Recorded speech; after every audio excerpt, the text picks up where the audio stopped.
Welcome back to the Deep Dive. This is it, the final part of our 10-part series, Waking Up in a Dream, What the World is Starting to Remember. Incredible journey. We've looked at reality itself, how we perceive it. And today, we're hitting the biggest question, I think. The one that potentially changes, well, everything. It's the ultimate claim, really. Yeah. What if consciousness, that feeling of being you, what if it doesn't actually start inside your brain? Right. So if the brain isn't making consciousness, what is it? That's the core of it. The idea we're exploring is the brain as more of a receiver, maybe, an interface. Like a really sophisticated radio dial tuning into something? Exactly. But not the source of the broadcast. The signal.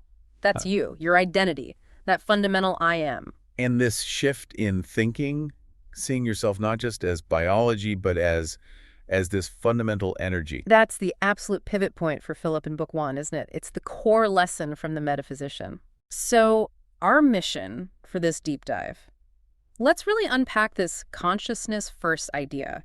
Define that energetic self Phillip discovers. And look at how, according to the story, this self actually assembles reality. Yeah, and crucially, show how these aren't just fringe ideas anymore. We're seeing cutting-edge thinkers in physics, tech, philosophy arriving at very similar conclusions. It's fascinating, that convergence. When you see ancient wisdom, like in Phillip's story, lining up with modern theoretical work, it feels significant. You feel like you're touching something real. Okay, before we dive headfirst into the quantum foam, just a quick but really important thing for everyone listening. Yeah. If you're enjoying these deep dives, if they make you think, please hit that follow or subscribe button wherever you're listening. It honestly makes a huge difference. It's what lets us keep doing this kind of exploration. And speaking of what's next, the Kickstarter is coming up fast. That's going to launch the next big phase for us, more deep dives, more exploring the lore. So, to make sure you don't miss out, especially on early bird stuff and all the key announcements, the best thing to do is head over to philiphaisling.com. Yep,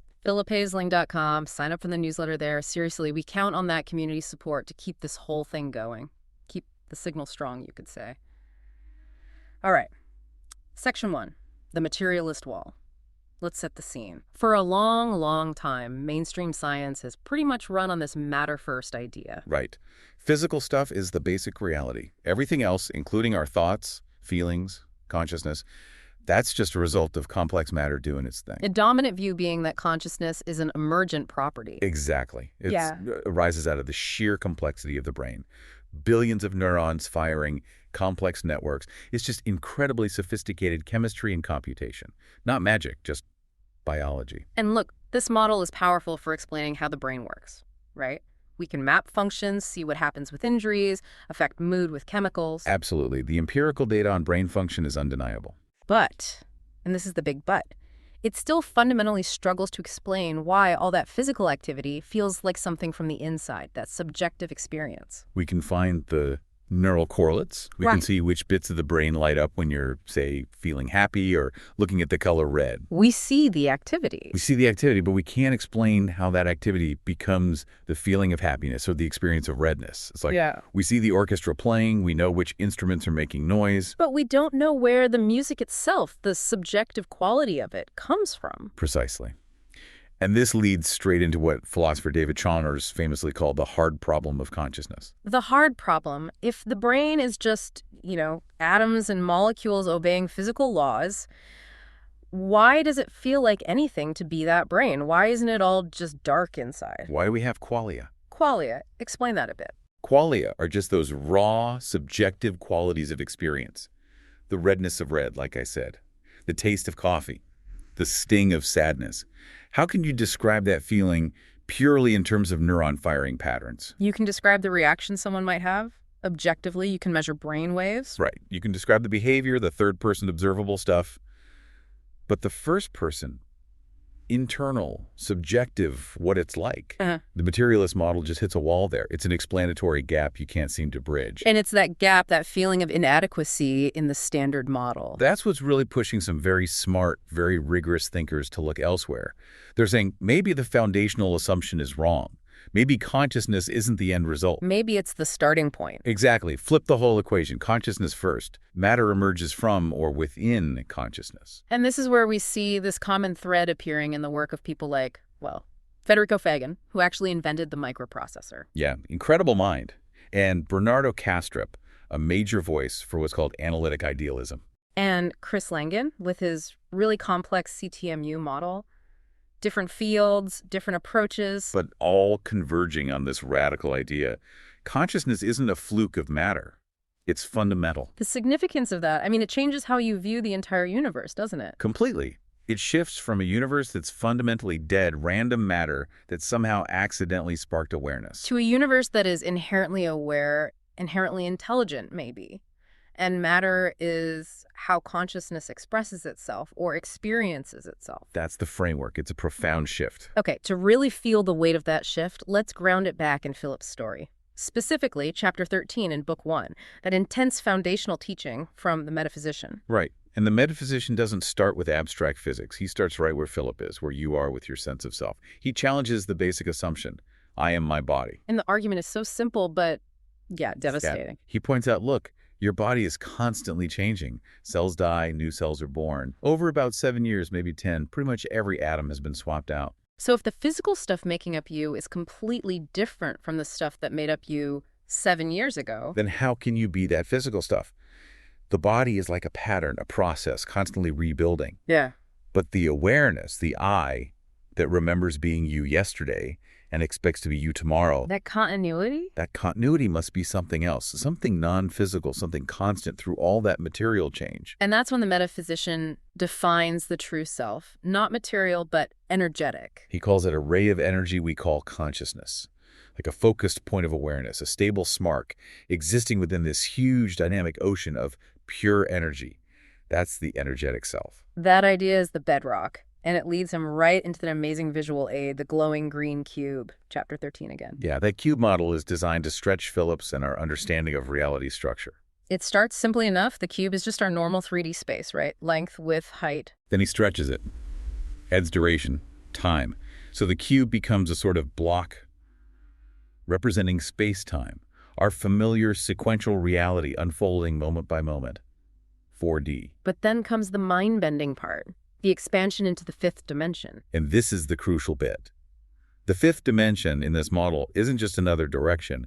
It represents, well, all possible realities, every potential branching timeline. Every choice you could have made, every different path, it all exists energetically in this vast hyperdimensional field of potential. That's the idea, an infinite library of possibilities. Okay, so if all that potential exists, how do we end up experiencing just this one seemingly linear reality? That's where your consciousness comes in. Philip learns he has, or rather is, an assemblage point. The assemblage point, like a lens. Exactly like a lens, or maybe a spotlight in that infinite library. It's the focusing mechanism of your awareness. So it takes all that overwhelming fifth dimensional potential And funnels it down, filters it through the interface of the brain into a coherent, stable 4D experience, the one you're having right now. And the key to how it does that is attention, choice. Yes. Your focused attention, your intention, the choices you make, conscious or unconscious, they don't create reality from scratch, but they act like the tuning dial. They select or collapse probabilities from that infinite field. So you tune into a specific timeline out of all the possibilities. You tune it in, you assemble it, you make it manifest as your experience sequence of moments. Wow. Okay, so the huge takeaway here is consciousness isn't just passively watching the movie of reality. No, it's the projector. It's the active assembling force. It's selecting the film strip moment by moment. Which means the brain, its role is purely as the interface, the biological hardware that translates this energetic signal into sensory experience. It takes that input from the wider energy field, it localizes it in space and time, stabilizes it, and makes it understandable as sight, sound, touch, thought side. It's the translation mechanism. Okay, but here's the pushback, right? The classic materialist argument. If the brain is just an interface, just a receiver, why does damaging the brain have such catastrophic effects on consciousness, on personality, on experience? That's a fair and crucial question. If you smash the radio, the music stops. Doesn't that prove the radio makes the music? Right. How does the consciousness-first model handle brain damage, neurological disorders, the effects of drugs? The answer, consistent with both the metaphysician's teaching and these modern idealist views, is that the brain isn't just a passive receiver. It's an active filter and localizer. Okay, unpack that. Filter and localizer. Think about it. Damaging the radio doesn't destroy the radio waves that are still filling the airways, right? No, the signal's still there. It just destroys the radio's ability to decode those waves and turn them into audible sound. I see. So a damaged brain means the fundamental signal, the core consciousness, the energetic self, might still be perfectly intact, but the biological mechanism responsible for filtering that vast potential down into a coherent, sequential 4D experience is broken. So the signal gets distorted or maybe blocked entirely from manifesting as a normal waking experience? Exactly. The experience depends on the integrity of the interface, but the source of the experience, consciousness itself, doesn't originate in the interface. It proves the experience relies on the brain, not that consciousness is the brain. That makes sense, and it connects directly to that powerful line from chapter 30 when the metaphysician tells Phillip, It feels real because it is real. yes. Explain the significance of that in this context. It means that all states of consciousness, waking, dreaming, lucid dreaming, maybe even altered states, are perceptions of actual existing layers or aspects of reality. They aren't just illusions or random brain noise. So dreams aren't less real than waking life. They're just perceptions of different layers of that fifth-dimensional structure. Normally, our waking brain filters those out to keep us focused on this 4D survival reality. But dreaming consciousness accesses those other layers. It feels real because it is perceiving something real, just different. What's so compelling about all this is how these ideas from Phillip's, let's say, metaphysical education Are now echoing in very serious, very technical discussions in science and philosophy today. Yeah, it's not just story anymore. You have these brilliant people using math, physics, logic, arriving at remarkably similar places. That convergence is hard to ignore. You really do have to pay attention when people who've spent their lives in, say, designing computer architecture or theoretical physics start saying, hang on, consciousness seems to be the fundamental thing here. Let's look at a few. Chris Langan and his CTMU, the Cognitive Theoretic Model of the Universe. It's incredibly dense stuff. Oh, it's notoriously complex, but the core thrust, as I understand it, is about the universe needing to be self-aware, in a way. Self-aware? His model suggests reality has to be structured in a way that it can contain its own description, like a Right. self-contained logical system. Hmm. For that to work, it needs something like awareness, something that can process information about the system itself, a meta-language. Okay. So Right. where do we fit in? We, the perceivers, aren't just random accidents in this system. Langan argues we are essential components of the system. We are reality experiencing itself, providing that necessary self-reference. Consciousness isn't separate from reality. It's integral to its very structure. So the observer isn't just looking at the universe. The observer is the universe looking at itself. In a nutshell, yes. That kind of self-referential loop is key. It dissolves that hard line between subject and object. Then you've got Federico Fagan, the microprocessor inventor. His perspective must be unique, coming from deep inside classical computing. Hugely powerful because of that background. He knows the limits of machines better than almost anyone. And his key point is about the type of information being processed. Exactly. He makes a very sharp distinction. The computers he helped create, classical computers, they run on classical information. Bits, ones and zeros, deterministic, predictable. There's no room for subjective experience there. Because it's all just following instructions. Right. But Fagan argues that human consciousness must be processing something different. Quantum information. Quantum information. What's the difference? Quantum information has properties like superposition existing in multiple states at once, and non-locality. It deals with probabilities, potential, the collapse of possibilities. Sound familiar? Very much like the fifth dimension and the assemblage point collapsing probabilities. Precisely. Fagan suggests it's this ability to interact with and process quantum information, which classical machines can't do, that gives rise to genuine consciousness and subjective feeling.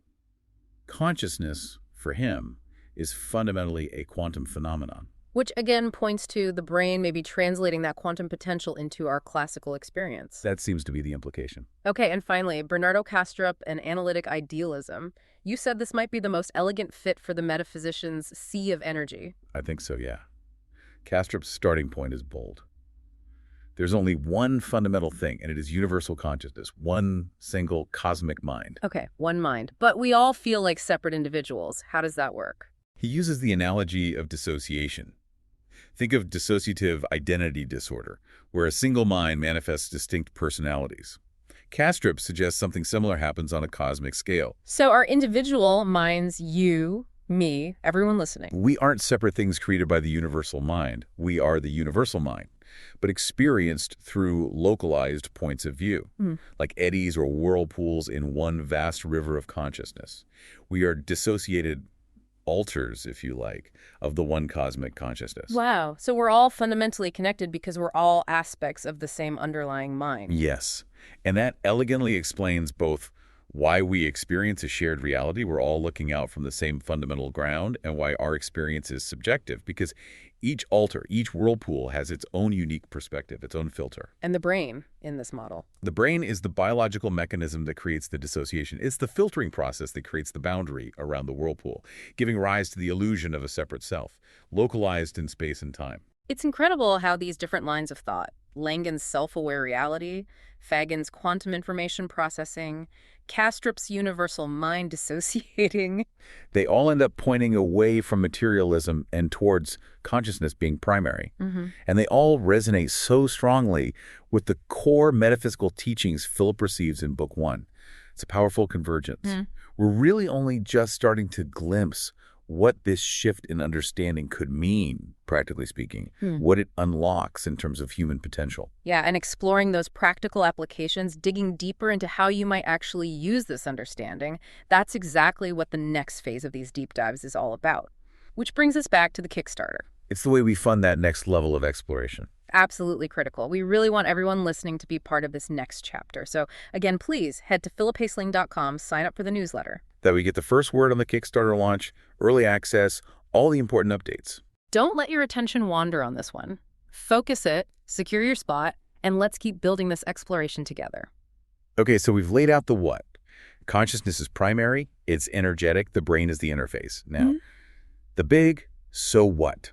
Why does this matter? What actually changes in your life if you start to live from this understanding? I think the biggest stake is identity itself. You shift from seeing yourself as basically a biological machine, a passive observer waiting for the world to happen to you, To seeing yourself as an active participant. a co-creator. Exactly, an active assembler of your experienced reality. And that shift has huge implications for everything.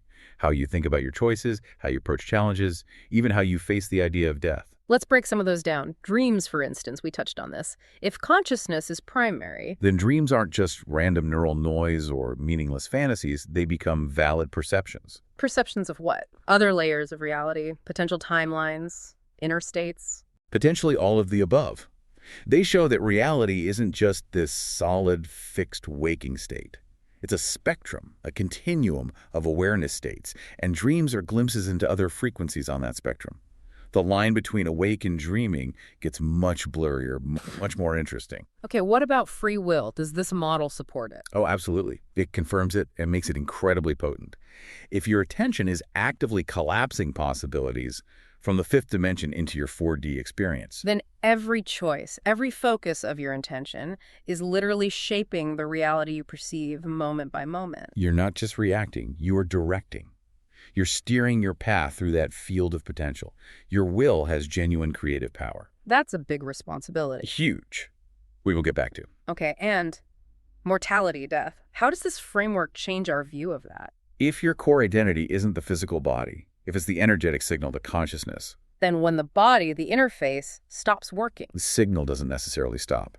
The consciousness, the awareness, is released from that specific localization filter. so not extinction, but a shift, a transition. A transition of perspective, potentially. Yeah. The signal detaches from that particular radio. The 4D experience tied to that specific body ends, yes, but the fundamental awareness, the energetic self, persists. It might return to that broader, non-local sea of energy or shift focus elsewhere. It removes the sting of absolute annihilation. Which could profoundly change how we live, reducing that existential fear. Exactly. But the ultimate implication, maybe the most exciting one, is about human potential. If we are fundamentally consciousness assembling reality through focus, Then our limits are defined less by biology and more by where we place our attention, our beliefs, our level of self-awareness. precisely, we move from being limited biological creatures to potentially limitless energetic beings, capable of consciously influencing our reality. We become defined by our creative capacity. There's always a but, isn't there? This power, this potential, it comes with a warning. A very serious one, echoed throughout Philip's journey. What happens if we have this power, but we forget we have it, or we misuse it? What happens when we forget our nature as primary consciousness? If our attention is the assembly tool, what happens if we let it run wild, unfocused? Or worse, focused on negativity, fear, limitation? Then we assemble that reality. When we forget we're the signal and start identifying solely with the static, the anxieties, the dramas, the limitations of the purely physical perspective, we get trapped. Fragmented, confusing the filter for the source. Yes, we fall into loops of fear, victimhood. We unconsciously give our creative power away to external systems, to limiting beliefs, to our own unresolved patterns. We literally collapse a reality that reflects that inner state of fragmentation and fear. This makes the Oracle's warning to Phillip so critical, doesn't it? Learn to control your dreams lest they control you. It's not just about nighttime dreams. It's about the dream of waking reality too. If your internal landscape, your subconscious beliefs, your unresolved fears, your habitual thought patterns is providing the energetic template. Then that's the reality your assemblage point will keep tuning into automatically. Exactly. If you don't take conscious control of your focus, your inner state, then you're letting unconscious programming run the show. You're letting the dreams, the unexamined inner patterns, dictate your reality. So the stakes of developing self-awareness, of learning to consciously direct your attention. They couldn't be higher. Yeah. It's about reclaiming your power as a co-creator. It's about choosing the reality you assemble.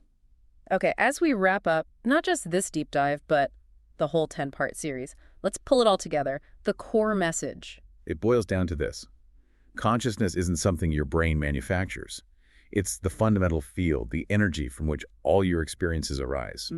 It uses your brain, yes, but it's not confined to your brain. It's bigger. It's non-local. And Philip's entire arc in Book 1 is the narrative journey of discovering this, moving from being completely identified with the material world to learning, often the hard way, that he is this energetic self and that his perception, his assemblage point, actively shapes his reality. He has to live the consequences of that realization. And the message for you listening right now. You are not just a biological machine programmed to run down. You are consciousness. And your attention right now in this moment isn't just passive reception. It is actively, fundamentally creative. You are assembling your reality with every focused thought, every choice, every belief you hold. So we really want to leave you with a question to sit with. Do you feel like your awareness is trapped inside your head? Or have you had experiences, maybe moments of profound synchronicity, déjà vu, incredibly vivid dreams, states of flow where time just vanishes? Experiences that made you suspect, even for a moment, that maybe your awareness is connected to something much larger, that your brain is more like a tuning dial for a universal signal. What evidence have you encountered in your own life that challenges that purely materialist view? We genuinely encourage you. Start paying attention differently. Adopt this consciousness-first lens, just as an experiment. Keep a journal. Note down those weird synchronicities. Track recurring dream themes.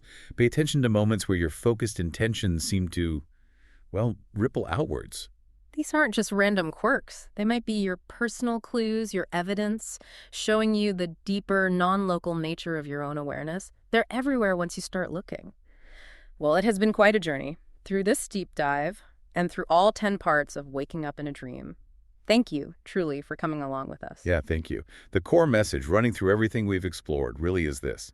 You are so much more than you've likely been told. More powerful, more energetic, less confined. If this series resonated with you, please do us a huge favor. Follow or subscribe to the deep dive. Give it a like. Share it with someone you think might appreciate it. Help us amplify this signal. And one last, crucial reminder. The Kickstarter is coming. To be part of what's next, to get those early rewards and stay informed, make sure you're signed up at philiphaisling.com. philiphaisling.com. It's the best way to stay connected. So, until our next exploration, we'll leave you with a final thought to chew on, stemming from that idea of the assemblage point. Yeah. If your reality truly is assembled by where you place your focused attention, what vast, untapped potential, what incredible possibility are you currently not shining your spotlight on? What reality are you leaving unassembled, simply through neglect? Something to think about. Keep dreaming big, everyone.